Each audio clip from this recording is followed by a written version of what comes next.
Ang condo unit pala na tinitirahan nitong si Dominic ay nakapangalan sa isang napaka-kontrobersyal na politiko.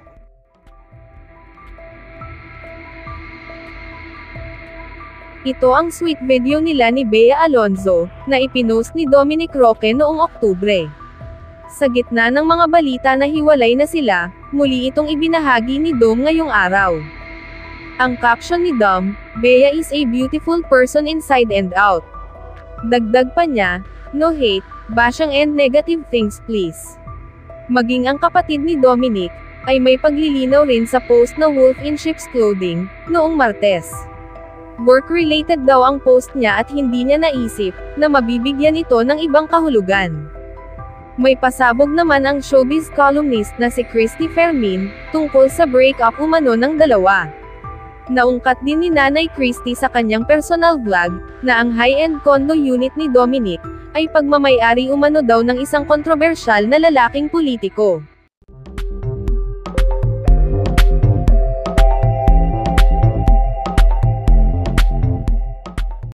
Dito na tayo sa politiko.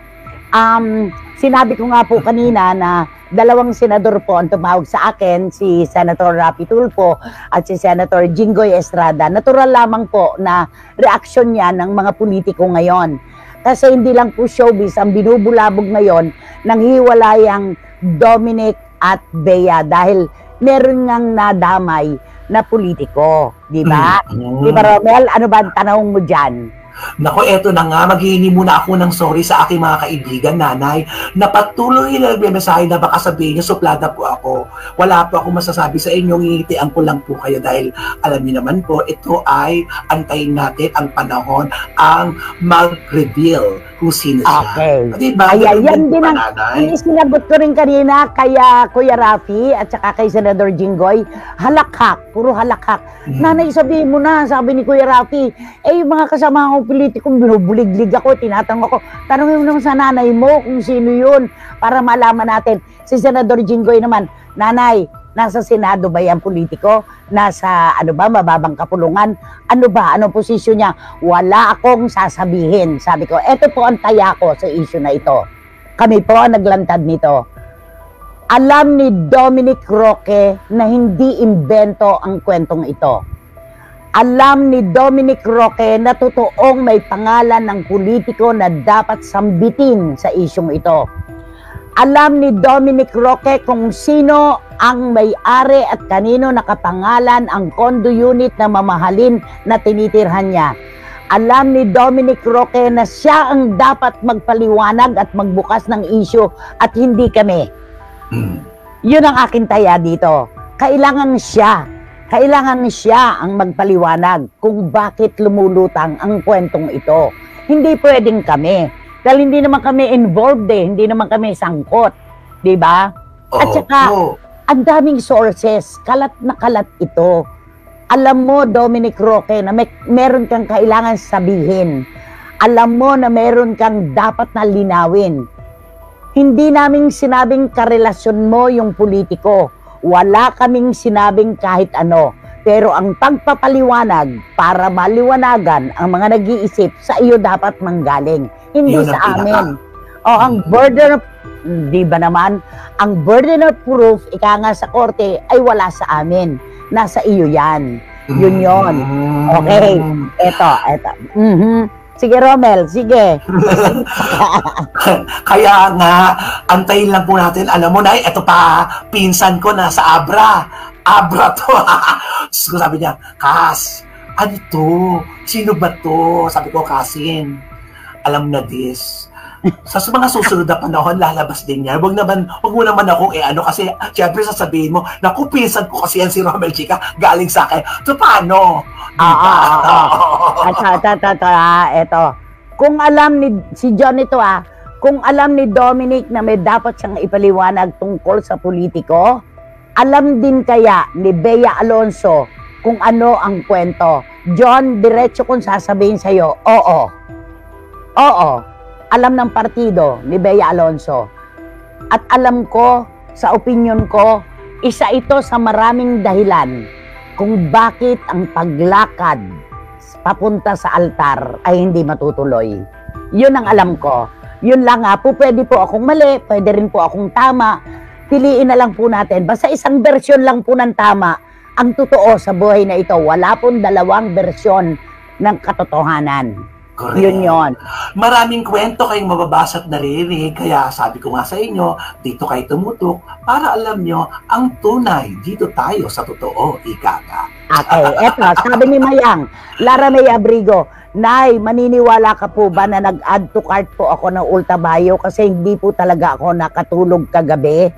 Sabi ni Mayang, totoo po ang mga sinabi ng CFMers, hindi kami pinatulog ng blind item na yan, sabi ni Mayang. Okay, at sa Japan, oo, mismong si Brian Posadas na may-ari ng Theoxis Health ang nagsabi, nagte-trending din tayo. Sa lahat naman po ng dako ng buong mundo, basta may Pilipino, ito po ang pinag-uusapan ngayon. Eh sa London nga, sila wating-wating.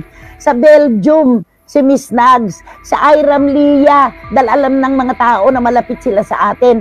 Sila Juris Doctor Channel, sila lulumalig, kinuukil-kil din sila kung kilala nila yung politiko na sangkot sa isyong ito. Eh wala rin silang masabi dahil hindi rin man natin pinapangalanan, di ba?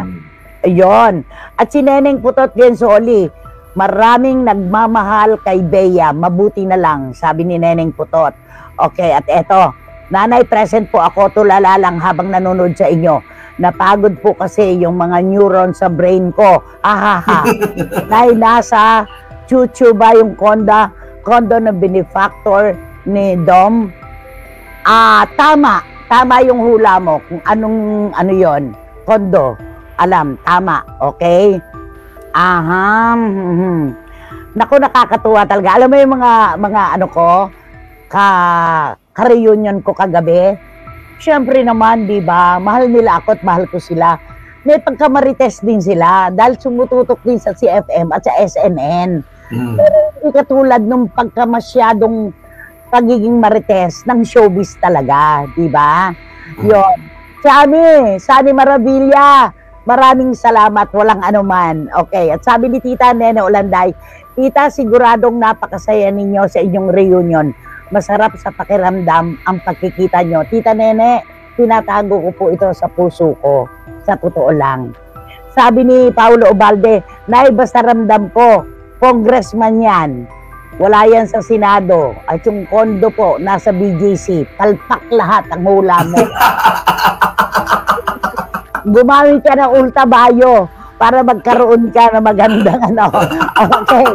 Wala sa Senado. Wala sa, ayan po ayan na po, clue na yan Ayan, pinaliliit ang mga choices. Lumiliit na po. Wala sa Senado, wala sa Congress, at ano pa yung isang sinabi niya? Basta wala doon. BGC daw, wala po sa BGC yung condo unit. Okay, talagang trending, lalo may politikong involved. Mga Pinoy na marites pa ba? Sabi ni Boyzy Caragay. At sabi ni Tita Nene uli, nag-trending ang politiko na ito, balang araw lalabas din kung sino yan. Antay-antay lang. Tita Nene Olanday, salamat po sa pangunawa. Nay, sabi ni Dan Clavesillas, palagay ko po itong sumingaw na intriga kay Dom na kept boy siya ng politiko ay multo na kanyang kinatatakutan na noong pa na sisingaw balang araw. Ito na nga po, nahalukay na nga po. Talo pa nito ang blue-collar job sa laki ng kita. Dan Clavesillas. Okay. Eto, sabi po ni Nanay, matitisod ka kahit papano. Konting abangers pa. Let's go, Grace at Vincula. Wating-wating, sobra. Nakakaloka. Ayan, natalisod na ako pero hindi talagang buong buo. Okay. Ryan Soliman of course naman. Ryan Soliman, namimiss ka na namin. Sino yung senador? Anak, wala akong sinasabing senador wala akong sinabi Ryan Soliman Okay. At eto si Eddie Letada, Nay, ang daming humuhula. Sabi ni Mama Nori Cornejo, ang politiko ay si Chuchu at si Chuchu. Ay, hindi anak. Naku, mga thunders na yun mga thunders na, sobra na. Dominic, magsalita ka na, maawa ka na sa amin. Marami na kaming iniisip sa buhay. Mayroon yung OFW ang pinupuyat mo. Nanay, maipit na ako sa katotohanan. Ayan ako, wating-wating. Ang pakiusap ng mga OFW, Dominic, ang dami na nilang mga problema at hilahil sa buhay. Parang awa mo, magpaliwanag ka na raw. Wating-wating, thank you so much ng London. Thank you. Sabi daw si Chuchu, na nagputot yung Soli, magpapakasal nga ulit eh. Paano magiging siya? Di ba? Okay. Para sa iba pang karagdagang mga balita ng Senior Buzz, ay mag-comment lamang po, mag-like at mag-share sa video na ito, at huwag po nating kalimutang mag-subscribe sa aming channel. Maraming salamat po sa inyong panonood.